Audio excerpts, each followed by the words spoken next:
बड़ों को प्रणाम, बच्चों को प्यार, आप सबको नमस्कार। जय हिंद साथियों, मैं आर के नायक आप सभी का हार्दिक स्वागत करता हूं इस वीडियो क्लास के माध्यम से। आशा करता हूं आप सब बिल्कुल ठीक होंगे, आप सबकी तैयारी बहुत अच्छी चल रही होगी। आज साथियों हम प्राचीन भारत का इतिहास ओल्ड एनसीईआरटी कक्षा 11 इसके बारे में जानकारी लेने वाले हैं कि इस पुस्तक में कौन कौन से महत्वपूर्ण टॉपिक दिए गए हैं। ये साथियों ओल्ड एनसीईआरटी है कक्षा 11 की, जो कि प्राचीन भारत का इतिहास है। अब इसके अंदर कौन कौन से महत्वपूर्ण टॉपिक दिए गए हैं, कौन कौन से ऐसे अध्याय हैं जो एग्जाम की दृष्टि से आपके लिए फायदेमंद साबित होंगे, ये कब संभव होगा जब आपके पास आपका सबसे पहले जिस एग्ज़ाम की तैयारी कर रहे हैं अगर उसका सिलेबस आपके पास होगा, तब आप एनसीईआरटी कक्षा 11 प्राचीन भारत का इतिहास इसके जो टॉपिक मैं बताने वाला हूं, इस पुस्तक में कौन कौन से टॉपिक है, उन्हीं टॉपिक को आप अपने सिलेबस में मिलाएंगे, तब जाकर आपको पता चलेगा कि ये एनसीईआरटी पुस्तक आपके लिए कितनी महत्वपूर्ण साबित होगी।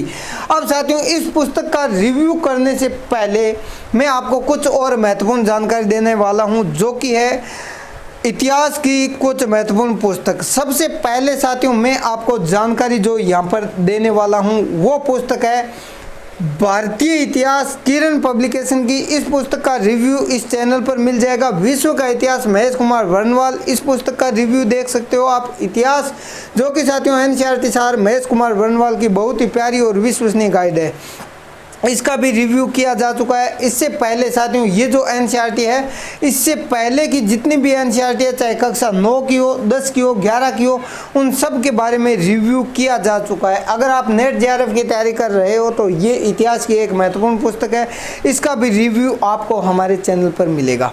एक बहुत ही महत्वपूर्ण और विश्वसनीय गाइड है विश्व के इतिहास से संबंधित। आधुनिक विश्व का इतिहास बड़ी गाइड जरूर है, लेकिन इसको पढ़ने के बाद में विश्व के इतिहास की एक ऐसी समझ आपको मिलेगी इस पुस्तक को पढ़ने के बाद में, ताकि आपका विश्व के इतिहास से संबंधित कोई भी क्वेश्चन गलत ना हो।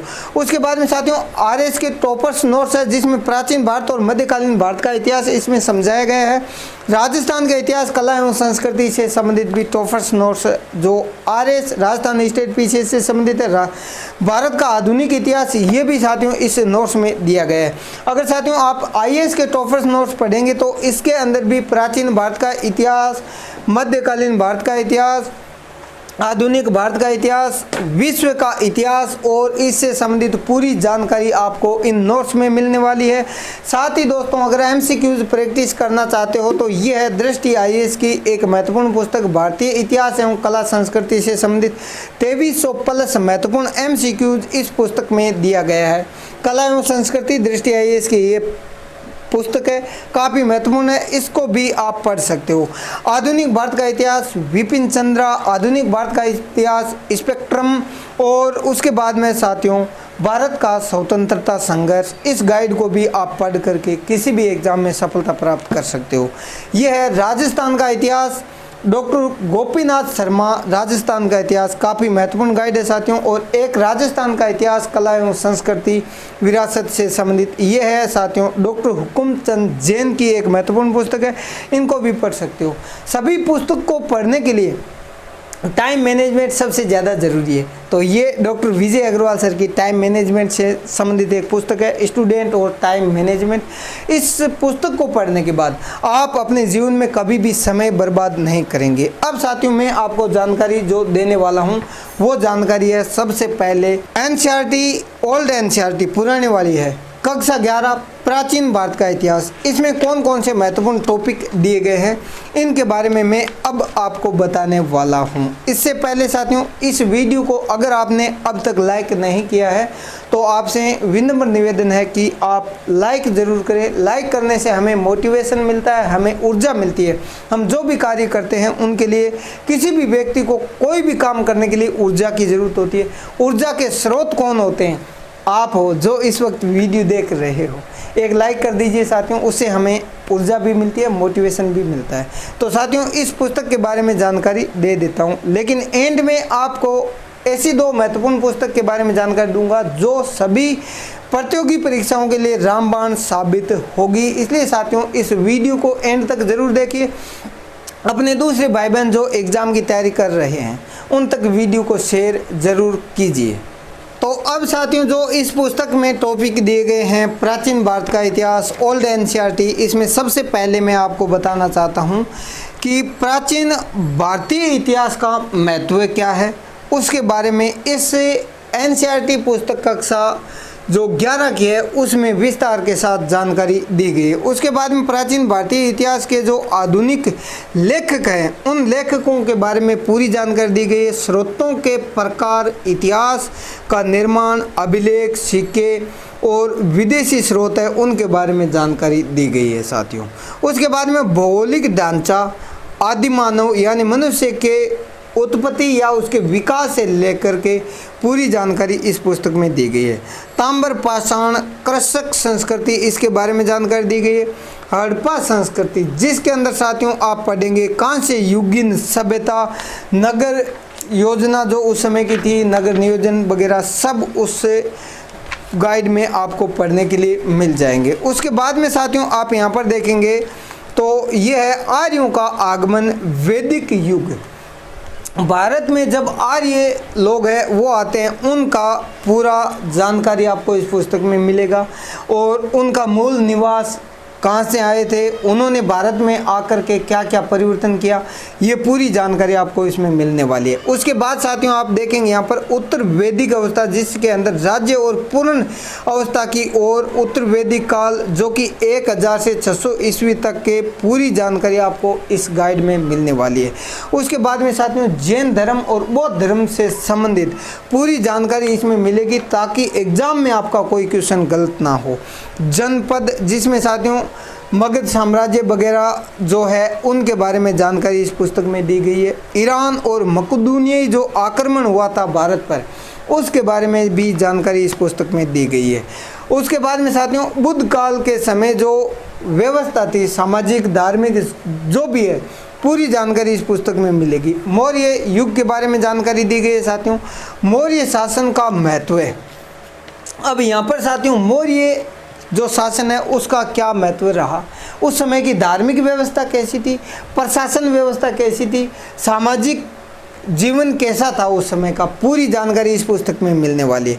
मध्य एशिया से संपर्क और उसके परिणाम, ये जानकारी साथियों इस पुस्तक में मिलेगी आपको। उसके बाद में सातवाहन युग के बारे में भी जानकारी इस पुस्तक में दी गई है। दक्षिण भारत का जो इतिहास है उसके बारे में जानकारी दी गई है साथियों, जिसमें संगम साहित्य और उससे संबंधित पूरी जानकारी दी गई है।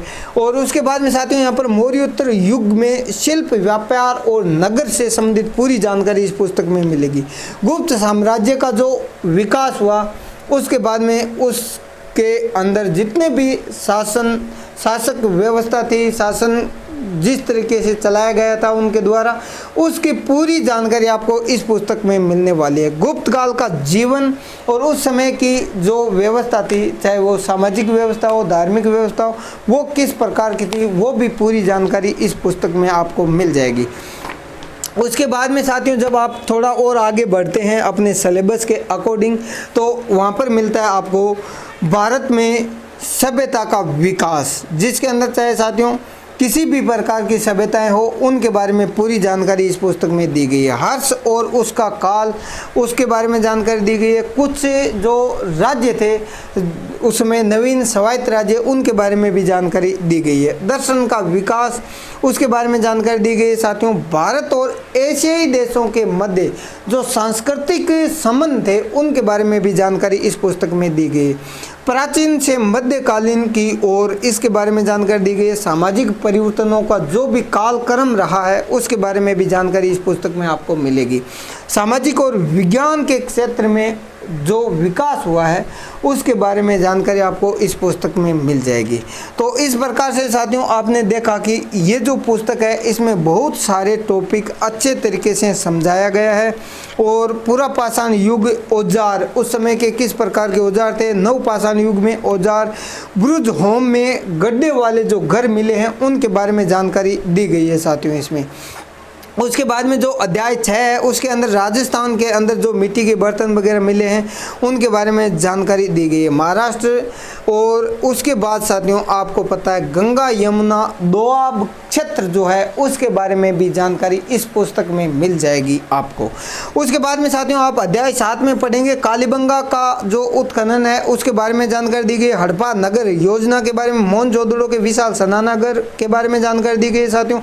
मोहनजोदड़ो की जो पूरी जानकारी है वो आपको यहाँ से मिल जाएगी। लोथल, कालीबंगा, ये पूरी जानकारी इस एनसीईआरटी पुस्तक जो कि साथियों है आपके लिए काफ़ी महत्वपूर्ण, उसमें मिल जाएंगे। अध्याय 9 में जब आप पढ़ेंगे साथियों तो उसमें यहाँ पर जो मृद भांड है या मिट्टी के जो बर्तन बनाए गए थे उस समय उनके बारे में जानकारी दी गई, सिक्कों के बारे में जानकारी दी गई, जिसमें पंचमार्क का सिक्का है उसके बारे में भी जानकारी आपको मिलेगी पढ़ने के लिए विस्तार के साथ। उसके बाद में साथियों आप यहाँ पर देखेंगे जो हिंद यूनानी सिक्के हैं उन सिक्कों के बारे में जानकारी दी गई है। कुछ प्रमुख शैलियाँ जो रही है उन शैलियों के बारे में भी जानकारी दी गई है, जिसमें मूर्ति कला है या फिर गंधार की शैली है, सांची के स्तूप है, इन सब के बारे में जानकारी आपको इस पुस्तक में मिलेगी पढ़ने के लिए। उसके बाद में साथियों यहाँ पर पाषाण काल में जो कब्र है उनके बारे में जानकारी दी गई है। यानी साथियों इस एनसीईआरटी पुस्तक को पढ़ने के बाद आप किसी भी एग्ज़ाम में, जिस भी एग्ज़ाम में शामिल हो रहे हो, अगर उस एग्ज़ाम में ये जो टॉपिक मैंने आपको बताए हैं ये अगर उन सिलेबस में है तो आपको सफल होने से कोई नहीं रोक सकता। आपको रिवीजन करना होगा, बार बार नोट्स बनाने होंगे। कम से कम एग्ज़ाम में जाने से पहले आपको उस सिलेबस का कम से कम 5 से 6 बार रिवीजन करना, तब जाकर साथियों एग्ज़ाम में सफलता मिलती है आज के समय में। उसके बाद में साथियों आप यहाँ पर देखेंगे तो जो आगे के अध्याय है उनमें भी कुछ महत्वपूर्ण जानकारी दी गई, जिसमें नालंदा विश्वविद्यालय के बारे में, अजंता की गुफाएं हैं उनके बारे में, सारनाथ में बुद्ध की मूर्ति है उसके बारे में जानकारी दी गई है। यानी साथियों पूरी जानकारी आपको इस एक गाइड जो कि साथियों एनसीईआरटी कक्षा 11 प्राचीन भारत का इतिहास है इसमें मिल जाएगी। अब साथियों इस पुस्तक की और कुछ महत्वपूर्ण खासियत मैं बताना चाहता हूँ। ये ओल्ड एनसीईआरटी ज़रूर है, इसकी मैंने जेरोक्स करवा के ये कॉपी रखी है तो आप भी इसका पढ़ सकते हो। पीडीएफ चाहिए तो आप कमेंट कर सकते हो। इसमें साथियों जैसे मान लो महाबलीपुरम का मंदिर है तो इस प्रकार से छायाचित्र दिखाया गया है। कांची का जो कैलाश मंदिर है उसका भी छायाचित्र दिखाया गया है। बाकी जहाँ पर जिस छायाचित्र की ज़रूरत है वहाँ पर छायाचित्र का इस्तेमाल किया गया है। जहाँ पर मैप की ज़रूरत है वहाँ पर इस प्रकार से साथियों ये देख सकते हो आप, गुप्त साम्राज्य 4वीं शताब्दी के अंत में इसका जो विस्तार था वो पूरा यहाँ पर विस्तार के साथ इस प्रकार से मैप में समझाया गया है। साथियों अगर आप इस प्रकार से समझेंगे तो साथियों आपका एग्ज़ाम जिसमें भी आप शामिल होने वाले हो सफल होने से कोई नहीं रोक सकता। सिक्कों से संबंधित इस प्रकार से छायाचित्र के साथ साथियों इसमें बताया गया है, काफ़ी अच्छे से समझाया गया है। अगर साथियों ये मेरा वीडियो आपको पसंद आ रहा है तो इस वीडियो को लाइक कीजिए, अपने दूसरे भाई बहन जो किसी भी एग्ज़ाम की तैयारी कर रहे हैं उन तक इस वीडियो को ज़रूर पहुंचा दीजिए, यानी शेयर कर दीजिए। उसके बाद में साथियों हड़प्पा सभ्यता का विकास इस प्रकार से आप देखेंगे, ये मानचित्र इस प्रकार से बनाया गया है, काफ़ी अच्छे से समझाया गया है विस्तार के साथ। साथियों इस पुस्तक में आपको पढ़ने के लिए मिलेगा। तो ये तो जानकारी है साथियों आप सबके लिए एनसीईआरटी प्राचीन भारत का इतिहास कक्षा 11। अगर साथियों आप Indian polity, Indian geography, world geography, Indian history जिसके अंदर साथियों प्राचीन भारत का इतिहास, मध्यकालीन भारत का इतिहास, आधुनिक भारत का इतिहास, विश्व का इतिहास, पूरी जानकारी आपको मिलेगी इसी चैनल पर। तो साथियों इस चैनल पर बने रहिए। इंडियन इकोनॉमी और साइंस से संबंधित भी कुछ महत्वपूर्ण पुस्तकों का रिव्यू किया जाने वाला है। तो साथियों मिलते हैं अगले वीडियो में एक नई उम्मीद के साथ, नए जोश के साथ, नई आशा की किरण के साथ। तब तक आप पढ़ते रहिए, रिवीजन करते रहिए, जो नोट्स बनाए हैं उनका रिवीजन बार बार करते रहिए। तो साथियों तब तक धन्यवाद। जय हिंद, वंदे मातरम।